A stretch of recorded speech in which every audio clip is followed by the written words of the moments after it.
I'm Nick Greenwood. I'm the manager of MIGO Global Opportunities and AVI Worldwide Opportunities. The funds that I manage or co-manage with Charlotte Cuthbertson are, we're trying to spot mispriced investment trusts that are simply trading at the wrong price.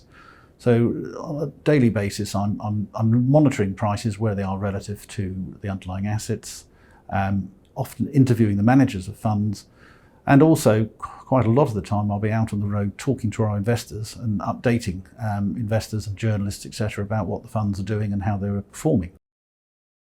When it comes to deciding which companies or which trusts we're going to look at, we've got a wide universe to choose from. There's about 400 investment trusts or closed-ended funds listed in London. Because we're looking for the unloved and overlooked, the really good ideas aren't obvious. So we have to do a lot of meetings.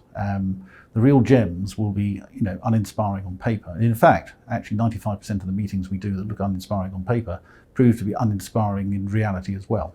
The process means that we do find a few gems each year that our competitors never spot. Obviously, there's a fair few challenges in any fund management role, but I think the biggest challenge I face is getting the story out there. MIGO and Worldwide Opportunities are exciting funds.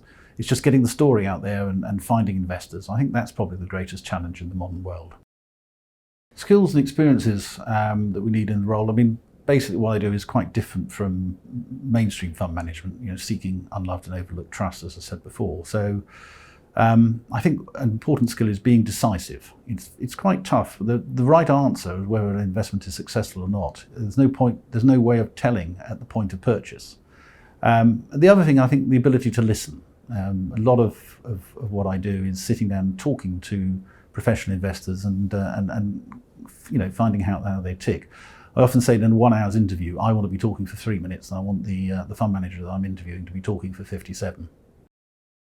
Yes, I got into the industry by complete accident. I was 18, it was A-level study leave. I wandered into the sixth form common room and I found a letter from a firm of stockbrokers looking for effectively a T-boy who could be trained up. And I had no idea what it was, so I went along, did the interview, the rest is history. I had no idea what a stockbroker was at the time. I did ask one of my friends in the locker room what a stockbroker was, and he said it sounded a bit like an accountant, but whatever it would be very boring.